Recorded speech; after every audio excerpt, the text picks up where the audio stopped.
Everyone, temple মামন্স ক্রিয়েশনে সকলকে স্বাগত জানিয়ে আজকে আমি একটা নতুন ব্লগ স্টার্ট করতে চলেছি। আর আজকের ব্লগটা কিন্তু ভীষণ ভীষণ স্পেশাল, কেন কি এই দিনটার জন্য আমি কিন্তু আজ সারাটা বছর ওয়েট করে গেছি। আর বুঝতেই পারছো আজকের দিনটা কি, হয়তো আমার মেকআপ দেখে, সাজগোজ দেখে। তো আজকে হচ্ছে আমার সেই দিনটা যেই দিনকে আমি আমার মায়ের কাছে লাস্ট আইবুড়ো ভাত খেতে চলেছি। দুঃখও আছে, সাথে আনন্দও আছে। আর ক্লিপ আমার কাছে নেই, ওই যে ক্লিপ আমার হাতে দে বাবা। কানের কি পরবে তুমি?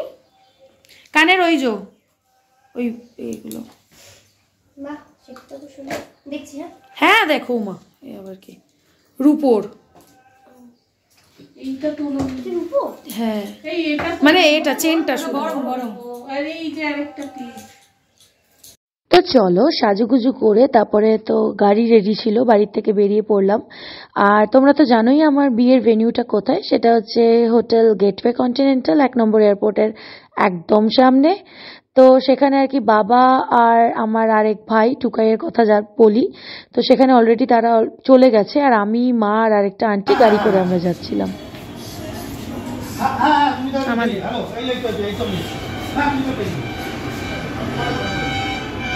কালকে কখন আসবে বলে না, ও আসবে, ও উনি আসবেন না,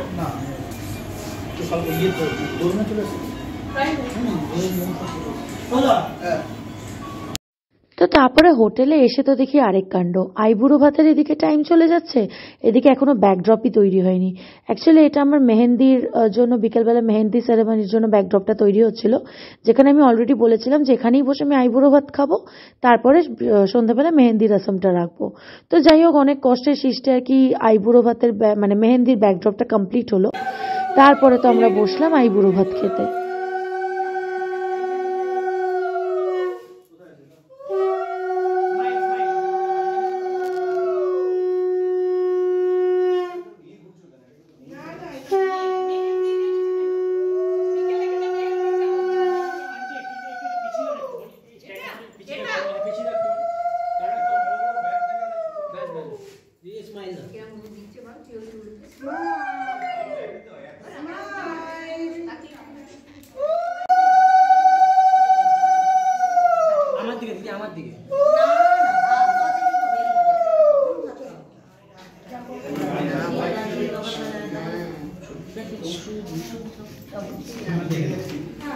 তো তারপরে তো আইবুড়ো ভাতের সব রিচুয়ালস কমপ্লিট হওয়ার পরেই চলে এসেছিল আমার মেহেন্দির লোক, যারা আর কি আমাকে মেহেন্দি করাবে। তো সেগুলো না কিছু ভিডিও গ্লিমস আমি তুলতে পারিনি, মানে আমি মেহেন্দি করতে নিজে বসে গেছিলাম, তো তাই জন্য এগুলো তোমাদের ফটো দিয়েই শেয়ার করলাম।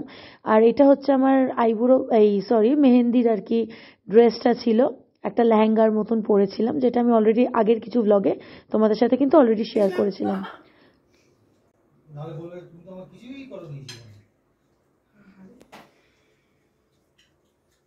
কালকে বিয়ে কেমন লাগছে? Heavy excited. ও ফাটাফাটি।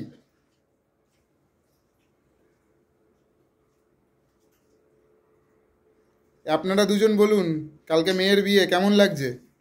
হেভি আনন্দ, মনে ফুলটু ফুটতি, একটু আনন্দ হচ্ছে না,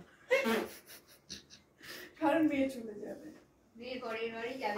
আমি পরের বাড়ি যাবো, আমার মায়ের কোনো আনন্দই কষ্ট